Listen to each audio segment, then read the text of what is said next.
There is an endless sea of podcasts about entrepreneurship. Talking about it, but not living it. We live it every day.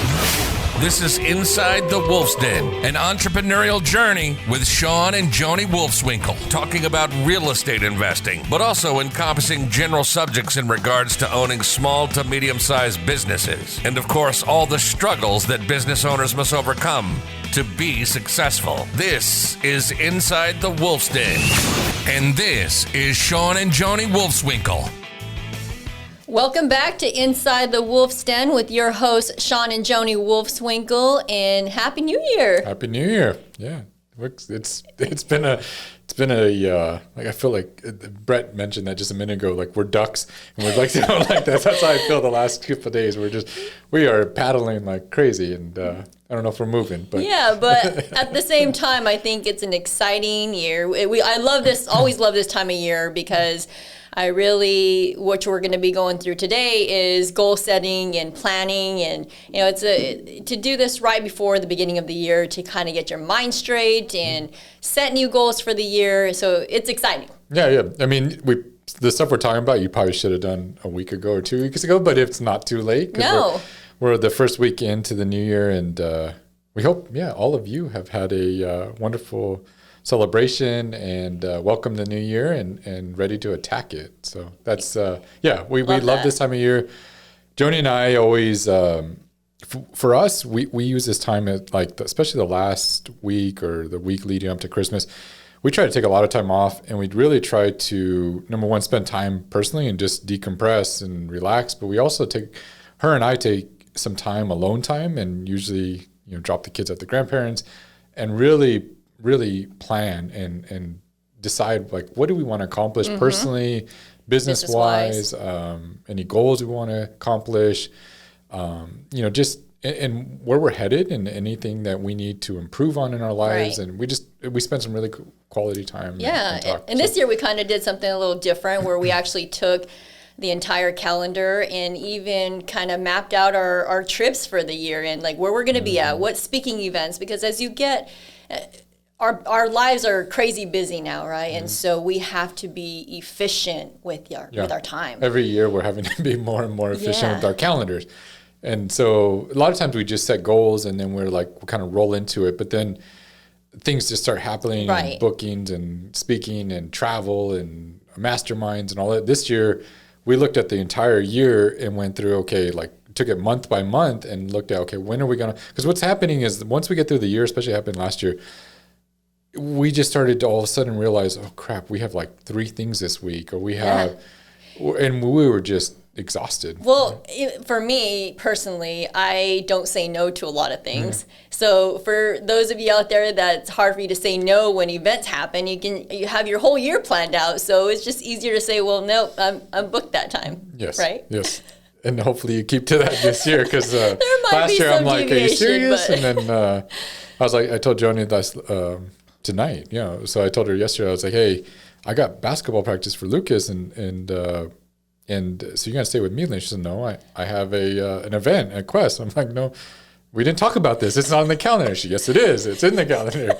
And I said, well, I thought that wasn't for sure. And you're like, well, no more last minute. No, I told you. So, I mean, now if it's in the calendar, we understand, and there's still going to be some stuff that comes up, but I think everybody can relate. And if you have busy lives and kids and all that, it gets harder and harder as you get busier. So planning ahead is a must. And taking that time to really line out your personal goals, your family goals, and then your business goals if you work together. So correct. And we took one of those big, wall calendars, and then we just did it month by month. And so we could see, and I color coded it. So it had personal stuff.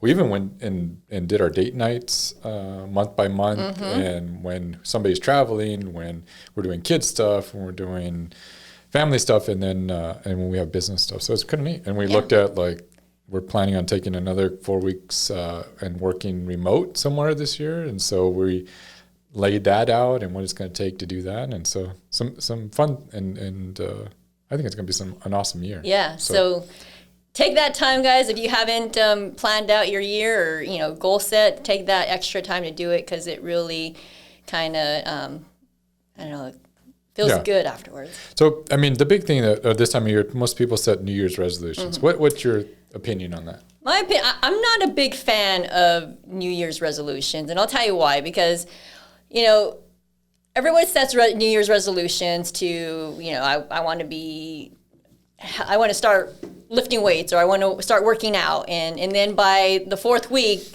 they just fizz out of it, and they don't fulfill that. I believe in setting intentions, right? Goal setting. Intentional goals. Yeah. How about you?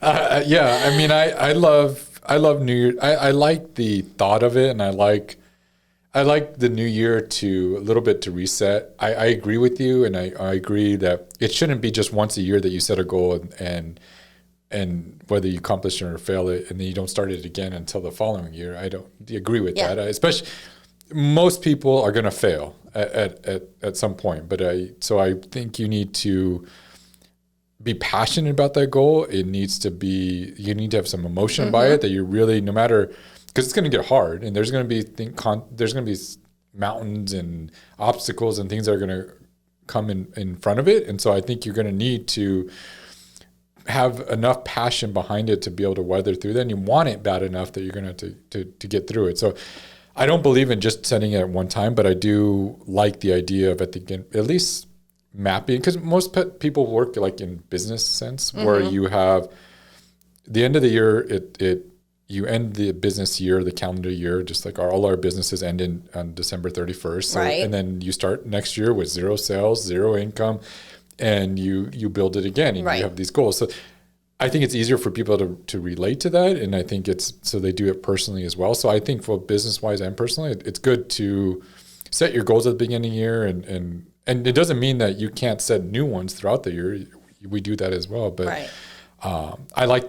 So it's not necessarily New Year's resolution. I don't know if I answered your question. I don't know if it's New Year's resolution, but at least goal setting and taking this time to really map out your year and all that. So resolutions, no, it doesn't have to be necessarily or that used as in that language. And I just believe that you should be intentional about, like you said. I think you need to have a clear and a clear goal that you can measure it, because number one, you got to be able to measure it.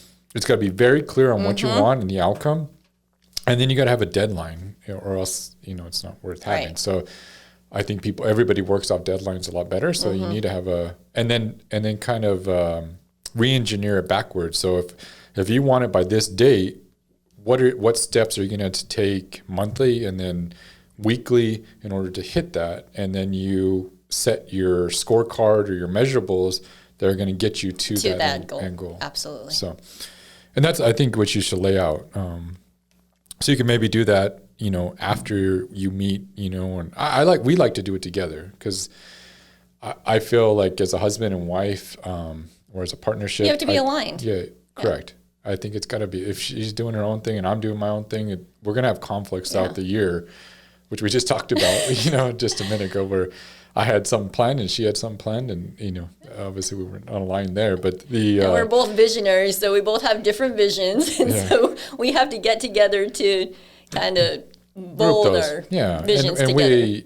We like as a couple to set our goals together as far as like financially what we want to accomplish, or those 4 weeks that we want to work remote in a different country, and all those things that and time off and that kind of stuff. So we want to do it together and make sure we're aligned together and we're excited about it and why we're working so hard and what we're doing. So, and that's the same thing with if you're running in an organization, you want to do that with your team, because you want your team to be bought into, whatever goals you set.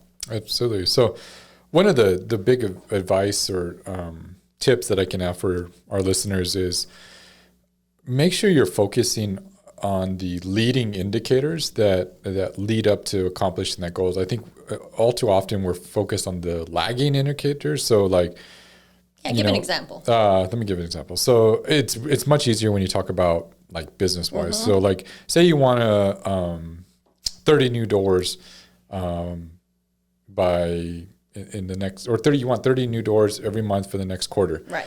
Well, you start re-engineering that backwards. Okay, what is it going to take for me to bring on 30 new doors a month?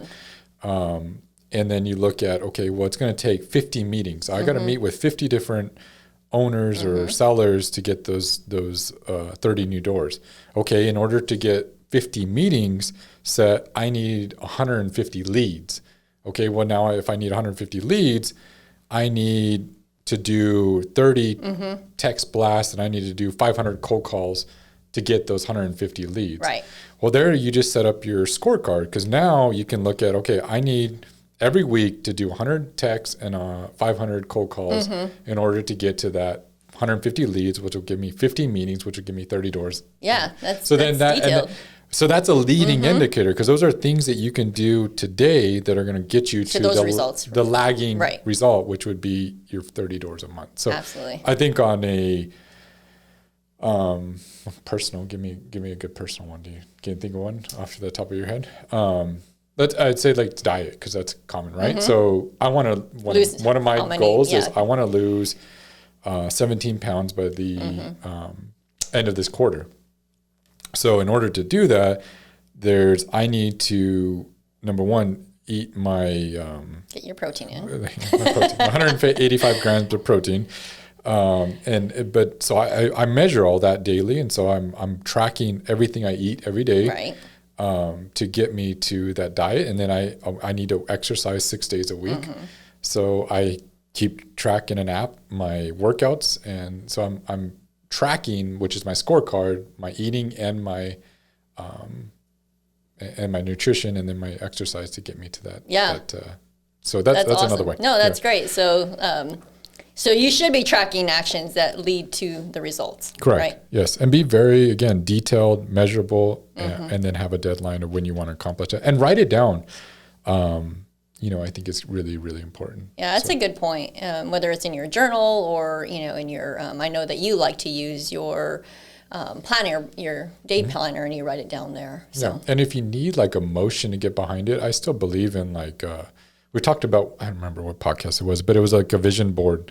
It was just something, you got to see it. You got to be able to visualize it. So, I mean, whether you post a picture of you, 20 years ago when, we're ripped and all that, and you're like, that could be me again. Or sign up for the competition, Shawn. Yeah. I'm with you on that if you want to do that. No, thank you. Yeah. I know that helped Joni was signing up for a competition. And so she had a deadline. She had certain, and it was a hard deadline because she's going to put herself out there to everybody. And so that could be something you do, or sign up for a marathon and then get a coach, and then, sign up. Okay. And your coach will tell you, you got to do this much running on this time and this thing, and then you track it. Something else I think is share it with somebody. Yeah.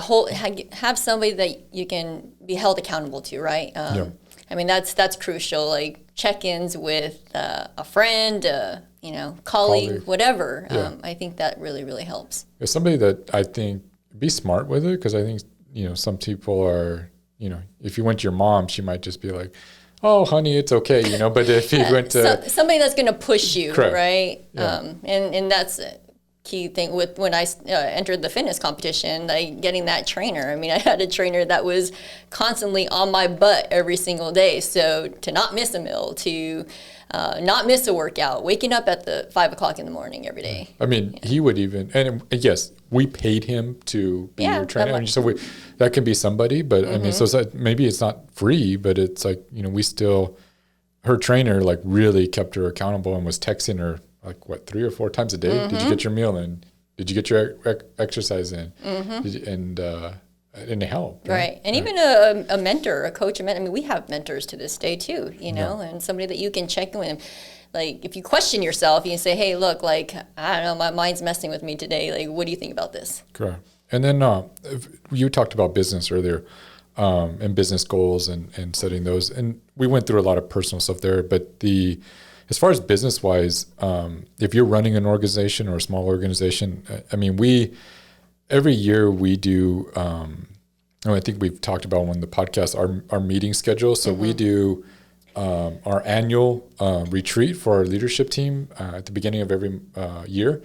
And then we meet quarterly to go over our quarterly goals and quarterly rocks. And then we finish at the end of the year again at our annual, which we're doing this weekend. And so we get first weekend of January, and we try to make it fun. Joni and I have always felt like our leadership team, spends a lot of time.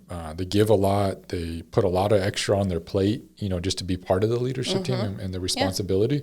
And so we try to reward them. And so we've done trips, to do and stayed at an Airbnb and try to do some fun things. And this year we're sticking in town, but we're going to go to a basketball game, the Rockets, and we're going to hopefully eat good food and have fun. But then we spend a whole day in a conference room going over some of our metrics. And I think the goal with this is somewhere offsite. Yeah. So if you and this comes from the EOS book, the Entrepreneurial Operating Systems, so if you haven't read do you know the author of that one? Where are you putting me on the spot? EOS, Traction. Traction. There you go. It's a good book, but also Scaling Up is where we've gotten a lot of this from. Two different ways to run your organization, but both are very effective. Right. So.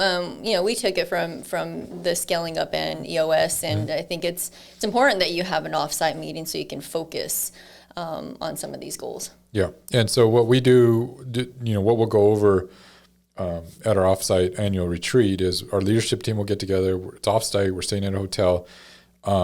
We start off the day with looking at what did we accomplish last year? So because you got to celebrate the wins and celebrate your successes, and so it's always awesome to see where we ended up and how many rocks did we complete? Right. So how many big tasks and goals did we complete? And it's amazing. Our team's awesome and incredible, and it's amazing to see. At the end of we've talked about this before. It's a little incremental things that get you somewhere, to taking big steps. And when you look at the little rocks that we've done every quarter and then compounding those on top of each other, how far we've gone and how many rocks we've completed, it's amazing. And you look back and you're like, well, yeah, we have the systems and awesome processes and all that, but it started with these little rocks, problems, and then we addressed them, and it's pretty neat. And then pretty cool. Yeah, and then you look at your financials and where you ended up at the end of the year, and as again, lagging indicators, what was your end result? And again, it goes back to the lagging, and then we're going to get into some leading here in a minute, but. Then we go through the SWOT analysis as well. Yeah, so we do strength, weaknesses, trends. Correct, and then and I think first though you start off with, once you've looked at your past, you make sure you look at where you headed. So you initially want to look at where's your BHAG, where are you as leader steering this big ship to, and what direction are you taking it? So, your BHAG is your big, hairy, audacious goal. So it's something huge that you need to accomplish, but it's something where you can at least see yourself going, and then you want to align everything that's headed that direction. Right. So make sure your strategy. So we talk about strategy and where we're headed, and making sure it's still the same goal or strategy, or do we need to reset it, or that we had last year. Correct. Absolutely. And then who we are. So we always review our core values and our mission statement, and making sure that's aligned as well. Correct. Right. So if you haven't done those are the first two things you should do. Is you should have a strategy, and you should know who you are. And if you haven't developed your core values, you need to develop those with your team, because whether or not you have them written down or not, you have core values, and hopefully it's the right one. So you want to make sure that you have. Even if you are the team, do that. Correct, or just you and your spouse. Exactly. Have it all down, because you're building something, and so start off with the right fundamentals. Right. And make sure you're the same. And then, like Joni said, the SWOT analysis. So you look at your strengths, your weaknesses, trends. What's coming at you this year? Yeah. What do we need to be aware of? Right. COVID's coming back, so. How are we going to handle that? And, is it going to hurt us? Is it going to, what if we have a shutdown again? What's, interest rates? What's it going to affect us? Where are we weak? Yeah. What team members are weak? Do we need to upgrade? Are we, all that. So you look at all and then what are your strengths? Should we capitalize more on our strengths? What do we do well? Can we take advantage of that more? Exactly. And then. Goals and accountability. Correct. Set your goals. And who's going to do it? Who's going to do it? That's the biggest thing, is who's going to do it. Yeah. Right. And I think a lot of times we think that, especially if you're running bigger organizations, you think that the who is you, right? But it doesn't necessarily need to be you. Maybe somebody else in your team, you're just leading that. Correct. Right. You're just organizing it. Or you're taking responsibility to make sure that goal is going to be completed, but you might delegate it to somebody else if you're on the leadership team. And then we establish our annual goals for 2022. So we go over all our goals, create like a KPI report and a sheet that everybody can see. And then we break those annual goals down into quarters and break them up into quarterly rocks, like you said. But just like I was talking about earlier, you break down or re-engineer your end goal, your lagging end goal. You want to break down every quarter. Okay, what is it we need to do? If we want 10 million in sales, okay, what do we have to do every quarter to get there, and so forth. And then you break down, your rocks for the quarter. And also making sure that your rocks aren't just tasks, right? Because I think a lot of times we set them as like to-do lists, like, oh, well, I'll just get that done next week. That's not a rock. Correct. Right. Yeah. Rocks are bigger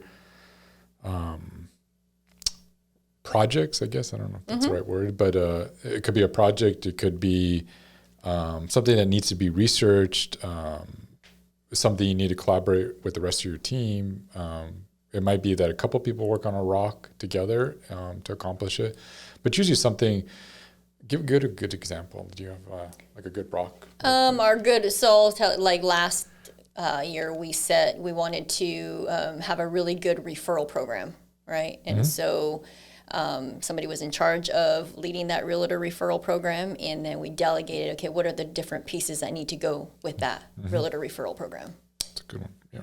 And then you review your rocks as well that you have not completed from the prior year or the prior quarter. Right, and see if you want to roll them over to the next year. Or maybe it doesn't, like we've had rocks before that say, you know what, that doesn't fit where we're going anymore, so let's remove that. And then once you had your rocks and established, then we look at our scorecard. So we develop, okay, in order to hit that rock, what are we going to have to do? What leading indicators will get us to accomplishing that rock? So you take the realtor referral program again. Yeah. So it's going to take, give me something with it that I can't think right now. So what are the components of the realtor referral program that we'll need? We'll need, somebody that's going to be listing the properties, right? And how that kind of intertwines with, our investors and sending that out to our investor database. So the little things that go with that. The presentation, realtor referral would be like the presentations at the realty offices and who's going to lead that and how many presentations per month would they have to do and and laying all that out. And then once you're ready for the quarter, you have your rocks, you have your scorecard, and then we just look at key issues. So we identify which IDS, which stands for issues, discuss, and solve. So any key things that maybe have come up over the last year that you need to talk, maybe it might be an employee, and that you guys need to address, and maybe it's a strategy that's not working. Maybe it's a culture issue, or something like that, and you need to tackle it. And so we go over all any bigger issues that we need to address to make sure that we can accomplish our rocks that's not going to hold us back for the next year. Yeah. And then we go out and we usually have fun. Yeah. After that. So we usually try to do dinner and go out. And I think last year we went to a nice dinner and then we went out, pool playing, right? Like a pool. I've never been to a pool hall. We went in Florida and we had a lot of fun. It's a good time. But we get to also get to know your leaders on a personal level as well, which is important to us. We spend a lot of time with them, not only in our office, but outside of the office as well. Correct. So I hope that would help. I hope that you guys got something out of this. I hope you guys are going to go and crush it this year and accomplish all your goals. Yes. And, we are. It's going to be a big year. So we're excited. I think the market's going to be still hot, and we're going to have a great and successful year, and I'm sure a majority of you are as well. So take that time if you haven't done this already with your family, your spouse, and just with your business. Yeah, and go crush it. Yeah. So, take care, everyone. You've been listening to Inside the Wolf's Den, an entrepreneurial journey with Shawn and Joni Wolfswinkle. Tons of entrepreneurial podcasts are out there. talking. Talking. But Joni and Shawn are living it every single day. Their portfolio now includes many franchises and medium-sized businesses. We talk about the trials and motivators of successfully running a business. Join us again soon for another podcast. But until then, reach out on the website at InsideTheWolfsDen.com, on Facebook at Inside the Wolf's Den, on Instagram at Inside the Wolf Den. We'll see you again soon. This is Inside the Wolf's Den. We'll see you next time.